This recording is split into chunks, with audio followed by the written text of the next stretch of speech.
नमस्कार। जब हम राजस्थान के इतिहास की बात करते हैं तो अक्सर राजाओं और उनकी वीरता के किस्से ही याद आते हैं। लेकिन कुछ कहानियां ऐसी भी हैं जो इतिहास के पन्नों में कहीं खो सी गई हैं। आज हम एक ऐसी ही कहानी को जानेंगे। ये कहानी है बूंदी किसान आंदोलन की, एक ऐसा संघर्ष जहां किसानों ने न्याय के लिए अपनी आवाज बुलंद की थी। तो सबसे पहला सवाल मन में यही उठता है कि आखिर ऐसी क्या नौबत आ गई थी कि बूंदी के किसानों को आवाज उठानी पड़ी। उन्हें अपनी ही जमीन और अपने सम्मान के लिए क्यों खड़ा होना पड़ा? आखिर उनकी आवाज में ऐसा कौन सा दर्द था? चलिए इस पूरे मामले की तह तक चलते हैं और इस असंतोष की वजह को समझते हैं। देखिए, कोई भी बड़ा आंदोलन ना रातों रात खड़ा नहीं होता। उसकी आग एक छोटी सी चिंगारी से ही भड़कती है। और बूंदी के मामले में ये चिंगारी थी किसानों के दिलों में सालों से सुलग रहा गुस्सा, एक गहरा असंतोष जिसे दो बहुत ही क्रूर प्रथाएं हवा दे रही थीं। तो ये दो प्रथाएं थीं लाग बाग और बेगार। अब ये हैं क्या? लाग बाग का मतलब था करीब करीब 25 अलग अलग तरह के टैक्स, और वो भी मनमाने। मतलब किसान बेचारा जो भी मेहनत करके कमाता उसका बड़ा हिस्सा तो ये टैक्स ही छीन लेते थे। और दूसरा था बेगार। बेगार मतलब बिना किसी पैसे के, बिना मजदूरी के जबरदस्ती काम करवाना। सोचिए, ये सिर्फ शोषण नहीं था, ये तो किसानों के आत्मसम्मान पर सीधा सीधा हमला था, और ये अब बर्दाश्त के बाहर हो चुका था। और फिर ऐसे माहौल में एक उम्मीद की किरण नजर आई। हुआ ये कि पास के ही राज्यों बिजौलिया और बेगू से खबरें आने लगीं। वहां के किसानों ने आंदोलन किया था और उन्हें सफलता भी मिली थी। जब बूंदी के किसानों ने यह सुना तो उन्हें लगा कि वो अकेले नहीं हैं। इससे उनके अंदर भी अपने हक के लिए लड़ने का एक नया जोश, एक नया साहस पैदा हुआ। और बस इसी प्रेरणा और साहस ने उस बिखरे हुए गुस्से को एक शक्ल दी। अब एक संगठित आंदोलन की शुरुआत होने वाली थी जो इतिहास में अपना नाम दर्ज करवाने वाला था। तो साल था 1922, अप्रैल का महीना। बूंदी के बरड़ इलाके से विरोध का बिगुल बज चुका था। लेकिन देखिए, सिर्फ गुस्सा काफी नहीं होता, उसे सही दिशा देना भी जरूरी है। और ये काम किया राजस्थान सेवा संघ ने। उन्होंने इस आंदोलन को सिर्फ एक नाराज भीड़ नहीं रहने दिया, बल्कि उनके नेतृत्व में ये एक सोची समझी अनुशासित लड़ाई बन गई। आंदोलन बिल्कुल शांति से चल रहा था, लेकिन किसे पता था कि इस पर बहुत जल्द खून के छींटे पड़ने वाले थे। एक ऐसी घटना हुई जिसने इस पूरे संघर्ष का रुख ही मोड़ दिया। इतिहास आज भी इस घटना को डाबी कांड के नाम से याद करता है। तारीख याद रखिएगा, 2 अप्रैल 1923, और जगह थी डाबी गांव।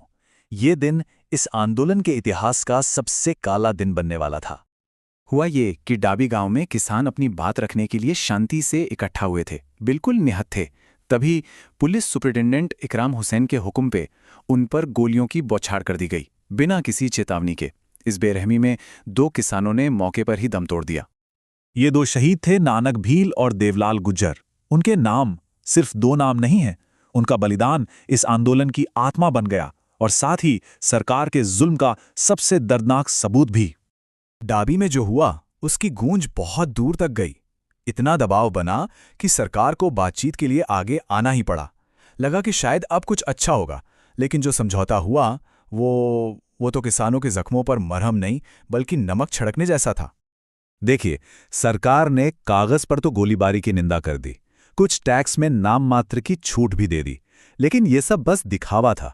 जो असल मांगे थी, जैसे लाग बाग और बेगार को खत्म करना, वो तो अनसुनी कर दी गई। और सबसे बड़ी बात, डाबी के शहीदों को कोई इंसाफ नहीं मिला। ये एक अधूरा समझौता था जो किसी को भी मंजूर नहीं था। और फिर इस आंदोलन को एक और शायद सबसे बड़ा झटका लगा। जो संगठन इसे रास्ता दिखा रहा था, यानी राजस्थान सेवा संघ, उससे इसका संपर्क टूट गया। अब सोचिए, बिना लीडरशिप के कोई आंदोलन कैसे चलेगा? ये तो उस जहाज जैसा हो गया जिसका लंगर ही टूट गया हो। बिना किसी दिशा के 1923 आते आते यह आंदोलन लगभग बिखर ही गया। लेकिन कहानी यहां खत्म नहीं हुई। अन्याय की राख के नीचे संघर्ष की वो चिंगारी अब भी सुलग रही थी। करीब 1 दशक से भी ज्यादा वक्त गुजर गया और फिर किसानों ने एक बार फिर हिम्मत जुटाई। इस बार और भी संगठित होकर अपनी आवाज उठाने का फैसला किया। जरा इस मंजर की कल्पना कीजिए। तारीख थी 5 अक्टूबर 1936। जगह थी हुडेश्वर महादेव मंदिर, और वहां 90 गांवों से आए 500 गुर्जर मीणा किसान प्रतिनिधि एक साथ खड़े थे। ये कोई छोटी मोटी बात नहीं थी। ये इस आंदोलन की दूसरी और पहले से कहीं ज्यादा संगठित लहर की शुरुआत थी। इस बार किसानों की रणनीति बिल्कुल साफ थी।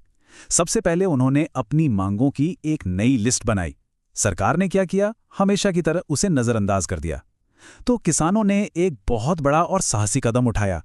उन्होंने टैक्स देना ही बंद कर दिया।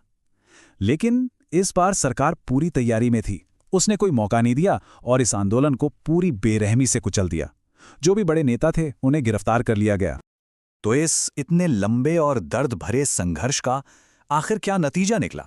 क्या ये सारी कुर्बानियां, ये सारी कोशिशें बेकार गईं? चलिए इस आंदोलन की विरासत को समझने की कोशिश करते हैं। सच तो ये है कि बार बार कोशिश करने के बाद भी बूंदी किसान आंदोलन को आखिर में सरकार की ताकत ने कुचल ही दिया। अगर हम सिर्फ नतीजों को देखें तो हाँ, ये आंदोलन अपने मकसद में कामयाब नहीं हो पाया। लेकिन ये हमें एक बहुत गहरे सवाल के साथ छोड़ जाता है। भले ही बूंदी आंदोलन को दबा दिया गया, पर क्या जोर जबरदस्ती से, दमन से किसी आंदोलन को सच में खत्म किया जा सकता है? क्या न्याय के लिए उठी आवाज को हमेशा के लिए खामोश किया जा सकता है? या फिर हर दबाया गया संघर्ष आने वाले कल के आंदोलनों के लिए एक बीज बो जाता है? इस पर सोचना जरूरी है।